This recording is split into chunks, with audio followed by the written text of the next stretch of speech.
everyone. Happy almost snow day. I thought that this was the best way to communicate with you guys, given that the weather was so terrible yesterday and the world went into an apocalyptic mode. So, it's better be safe than sorry, and here we are today. So I just said a cliche, you may have caught it, safe than sorry, and that's actually what we're going to be talking about today. In addition to arc, plot, and conflict, I will go through some of the administrative stuff first, so that can be out of the way, trying to make sure you understand how this day is supposed to work, and then we will get to the main theme for today and some of the more fun stuff with Bullet in the Brain and the reading you had from Gwen. For Friday, just as a recap, go ahead and read A Good Man is Hard to Find. It's a short story by Flannery O'Connor. It is on eCampus, and you will go over showing versus telling. We'll watch a video, and I have another in-class writing activity for you guys. So we're going to pop over and look at my lesson plan very quickly because it has a lot of detailed information that I would have said to you in class today, but instead we're just going to take a quick look at it. The submission sheet I'll go over in just a second. I have yet to receive a lot of materials from students, and that's mainly because of late enrollment. So for the affirmation of value statements, some of you may just forgotten to drop it off last week. So for these students, make sure that you bring it to me on Friday. The affirmation of value statement, this is in your course policies, which most of you should have a print copy of. It's also on eCampus. And the assignment itself is on the syllabus. So go ahead and check those out and fill that out for Friday. The QQTP, this student still needs to submit one to me. She probably just forgot. And then the syllabus form, go ahead and sign the back of the course policies agreement and turn it into me on Friday. For everyone else, I received all of this stuff from you guys. It's all graded. It's all input in the system. That is my Excel sheet on my computer. That sounded more formal than it is. On Friday, I will collect your QQTP for Bullet in the Brain. We're going to be using some of it today for you to have an online discussion with your peers. The TED Talk extra credit, we will now collect on Friday. And then your promises writing exercise, also on Friday, I'll collect it. I'm really excited about these. Your first ones were so good. I'm excited about this class. So I really want to read what you guys came up with for your promises writing exercise. The Google Drive submissions, I will demonstrate in class on Friday how to submit that, so don't worry about that for now. The submission sheet I already sent around. I did add more to it to help your creative process be a little bit more technical and catered to polishing, or a little bit more polished essentially. So let's go over that very quickly, and then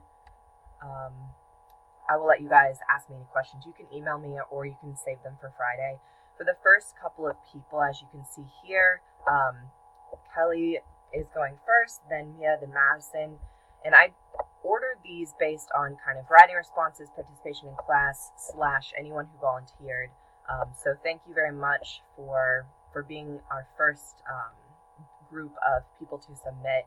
As you can see here, I have all of the dates for when stuff is due. So this is not when you will be workshopped, it's when it is due, which I find easier because you just have a due date in mind rather than a week before your due date. So Kelly, your submission is due on the drive and a paper copy to me by Wednesday the 22nd. And then Mia, because we don't have class on that Wednesday and Friday because of the job interview I'm flying out to do, you will submit your copy on the drive to give your classmates a full week, but then submit a paper copy to me a little bit later, and I will just read it that night for the following class.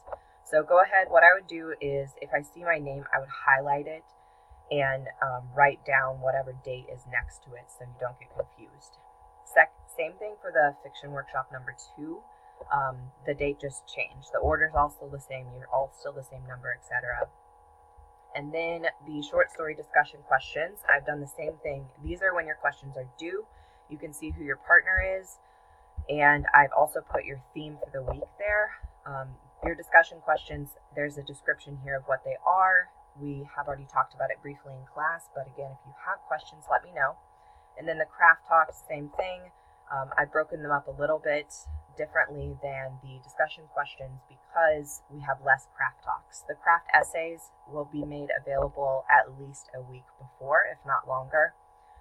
And then the discussion, short story discussion questions the short stories will be uploaded. They're not uploaded, but they are on the syllabus what your short story will be. So you can take a look at that if you so choose. All right, fiction submission guidelines, the basics.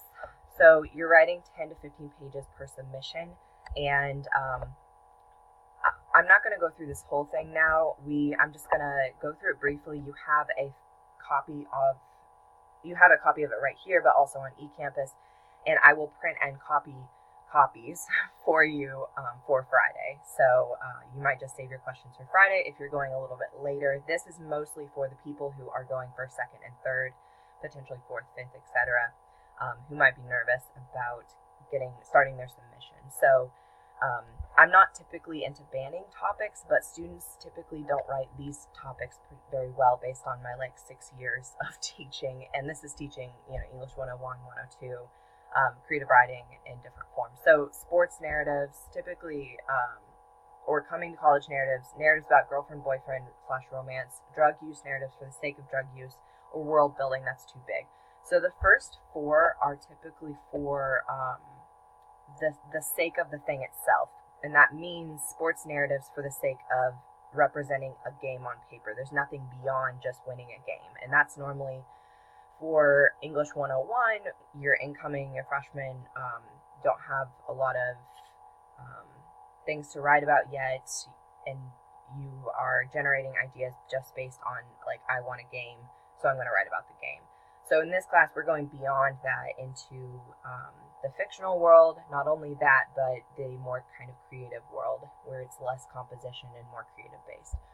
These 2, I don't care if you read about a boyfriend, girlfriend. I just don't want it to be romantic love for the sake of romantic love. Look, this is a couple and they're in love. The end. Same thing with drug use. I have no opposition with writing about drug use or mental illness or anything.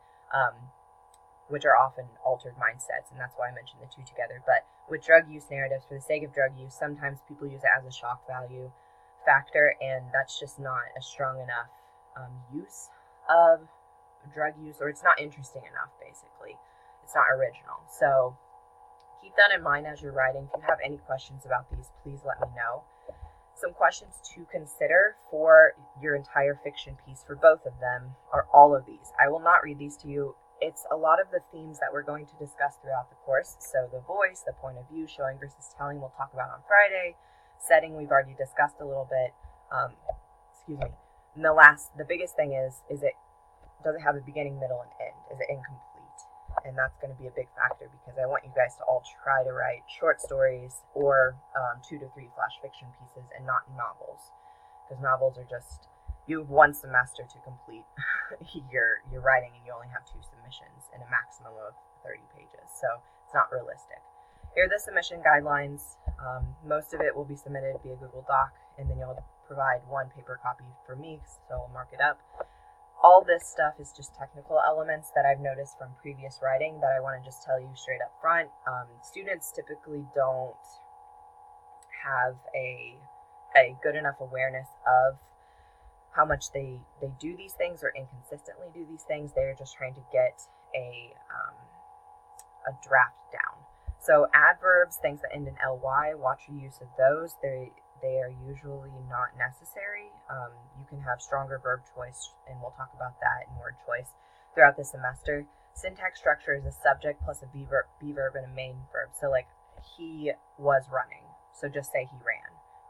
You don't need the was running, and unless you're telling a very specific structured kind of past tense storytelling. But most of the time, this is just a way to add word count and kind of sloppily as such. Consistent point of view. We will talk about point of view and voice week 3, but we already went over this a little bit. This is the stuff that we'll get into more detail week 3. Verb tense. For some reason, the verb tense sometimes will shift in student work, but not purposefully. So it will all of a sudden go into the future, or it will be in the present, and then it will slip to the past and it's not a memory scene or something that makes logical sense in the story for it to switch. It's just a mistake. So just be aware of how you're using verb tense. Dialogue here's how you correctly format dialogue. Another way is to just open a novel that you have on your shelf and just take a peek at it.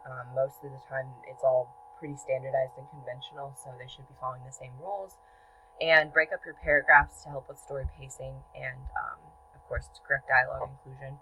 Apostrophes, this was for a previous class. They had an issue with not using apostrophes correctly. I have a lot of faith in you guys, so I'm not going to belabor that. And then this is about thought and memory, and we can talk more about this in class on Friday and throughout the semester about how to represent thought in writing and how to represent memory or flashback transitions.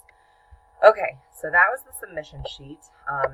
I will print out a copy for you again on Friday, and you have it on eCampus. What I would like to do now, in the last 5 minutes of this video, is show you how to submit what you will submit for your participation for today. So the first thing is a Google Doc. This here, I will send out a link in an email to all of you with the link that you already got because you're watching this video, sorry. So this is the discussion board link that I mentioned in that email. There are 2 steps. First, you write one of your points from Bulletin the Brain from your QQTP. You don't have to write your full QQTP. That will be due to me on Friday. Just take one of the points and then a 2 to 3 sentence elaboration or explanation of why you think that is important. So if you chose whatever quote you chose, you can write why you chose that quote. Whatever question you had, you can write a little bit more about why you have a question about that or your talking point.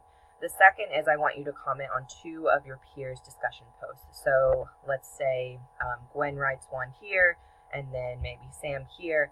You can write on Gwen's, write on Sam's, and that would be for your participation for the discussion board. So that will be due by 11:59 p.m. tonight, and you can do it in the class time that we don't have today in case your schedule is pretty tight.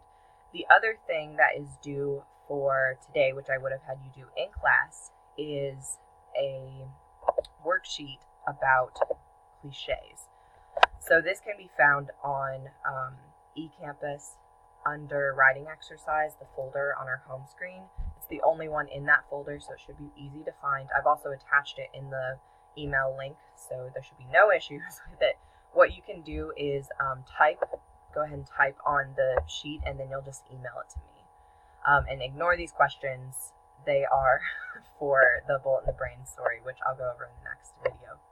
So I'm just asking, what are cliches? List 5 to 10, and on my lesson plan, I listed a couple of the ones that I see the most, which is chills down my spine, it's now or never, just around the corner, or anything to do with eyes. Students like to write about eyes, but it's almost always in a cliched way. So think about how you can represent the gaze in a different way, like the gaze of the eyes.